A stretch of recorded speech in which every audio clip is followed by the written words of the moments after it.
ஓம் சாந்தி 14/5/2026 வியாழக்கிழமை. வாணி தரும் வசந்தம். இனிமையான குழந்தையிலே, பாபா எவ்வாறு அன்பு கடலாக இருக்கின்றார், அவரை போன்ற அன்பு இவ்வுலகில் வேறு யாரும் கொடுக்க முடியாது. அவ்வாறு குழந்தைகள் நீங்களும் தந்தைக்கு சமமாக ஆகுங்கள். யாரையும் துக்கப்படுத்தாதீர்கள். இப்பொழுது நாம் ஞான ரத்தனங்களால் தனது புத்தியை நிரப்புகின்றோம். பிறகு புதிய உலகத்தில் எல்லா சுரங்கங்களும் நிறைந்திருக்கும்.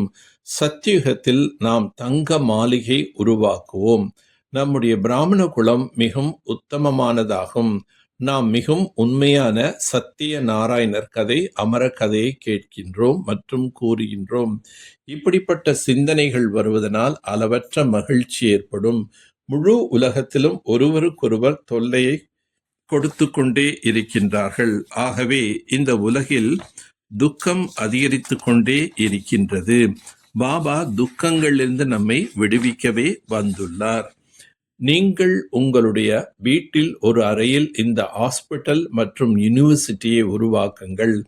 நீங்கள் செலவில்லாமல் 21 பிறவிகளுக்கு ஆரோக்கியம், செல்வம் மற்றும் மகிழ்ச்சியை இந்த ஞானத்தின் மூலம் அடையுங்கள் என்று அனைவருக்கும் கூறுங்கள்.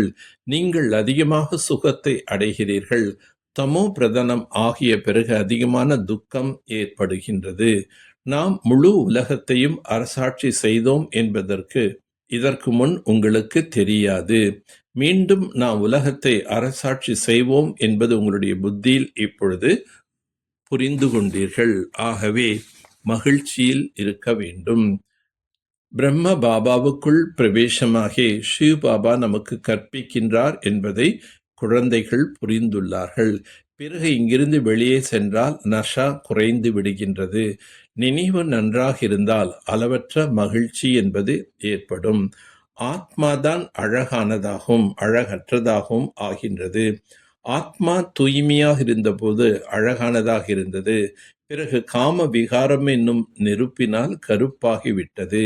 இப்பொழுது ஞானம் என்னும் நெருப்பில் தந்தை ஈடுபடுத்தி ஆத்மாவை சுத்தமாக ஆக்குகின்றார் என்ற நினைவு செய்வதால் ஆத்மாவின் அழுக்கு நீங்கும் என பத்தீத்த பாவனான தந்தை கூறுகின்றார். இப்பொழுது நாம் ஆத்மாவில் உள்ள அழுக்குகளை போக்குவதற்கு முழுமையான முயற்சி செய்ய வேண்டும். ஏனென்றால் நாம் தூய்மையான ஆத்மாக்களாக இருந்தோம். பிரம்ம குமாரிகள் மூலம் தந்தையின் 21 பிறவிகளுக்கான பொக்கிஷம் கிடைக்கும். தந்தை சதா சுகத்தின் பொக்கிஷத்தை தருகின்றார்.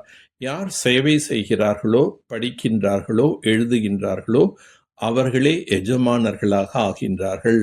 உங்களுக்கு எவ்வளவு பெரிய லாட்ரி கிடைத்துள்ளது. எனவே உங்களுக்கு எவ்வளோ மகிழ்ச்சி இருக்க வேண்டும். ஒருவேளை நீங்கள் யாருக்காவது துன்பம் கொடுத்தாலோ தொந்தரவு செய்தாலோ நீங்களும் தொல்லைகள் அடைந்து இறப்பீர்கள். பாபா சாபம் கொடுக்கவில்லை, புரிய வைக்கின்றார். சுகத்தை கொடுத்தால் சுகமாக இருப்பீர்கள். அனைவருக்கும் அன்பு கொடுங்கள். பாபாவும் அன்பு கடலாக இருக்கின்றார். எந்த விதமான தலைகீழான விஷயங்களை கேட்டு அதன் மீது நம்பிக்கை ஏற்படக்கூடாது.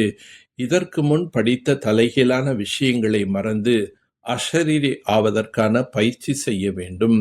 வெறும் ஆசீர்வாதங்களை எதிர்பார்க்காமல் தன்னைத்தான் தூய்மையாக ஆக்க வேண்டும். ஒவ்வொரு அடியிலும் தந்தை பின்பற்ற வேண்டும். யாருக்கும் கஷ்டம் தருவதோ துக்கத்தை தருவதோ கூடாது. உண்மையான அன்பின் ஆதாரத்தில் மற்ற அனைவருடன் கூடிய தொடர்பை விடுத்து ஒருவருடன் மட்டும் தொடர்பை இணைக்கக்கூடிய முழுமையான விசுவாசியாக ஆகுக. தந்தை தவிர தந்தையின் கடமை, தந்தையின் மகிமை மற்றும் தந்தையின் ஞானத்தை தவிர வேறு எதுவும் தங்கள் சங்கல்பத்திலோ அல்லது கனவிலோ கூட வராதவர்களே முழுமையான விசுவாசிகள் என்று அழைக்கப்படுவார்கள். ஒரு தந்தை தவிர வேறு எவரும் இல்லை என்று இருத்தல் வேண்டும். புத்தியின் அன்பு சதா ஒருவருடன் மட்டும் இருந்தால் மற்றவர்களின் சாவகாசம் உங்களை பாதிக்காது. எனவே மற்ற தொடர்புகளை விடுத்து ஒருவருடன் மட்டும் இணைவது என்ற முதல் வாக்குறுதி நிறைவேற்றுவது முழுமையான விசுவாசியாக ஆவதாகும்.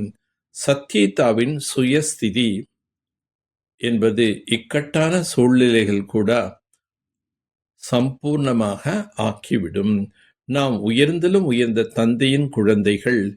இது நினைவில் இருந்தால் ஒரே சீரான மனோநிலை இருக்கும். ஒருவருடன் மட்டும் சம்பந்தம் இருக்கும்போது மனநிலையும் அசைவற்றதாக சீராக இருக்கும். சம்பந்தத்தின் ஈர்ப்பு வேறு எங்காவது சென்றால் அந்த ஏக்ரஸ் நிலை இருக்காது. எனவே ஒரே சீரான மனநிலை உருவாக்க அந்த ஒருவரை தவிர வேறு எதையும் பார்த்தும் பார்க்காது போல் இருங்கள். நல்லது. ஓம் சாந்தி. ஓம் சாந்தி. ஓம் சாந்தி.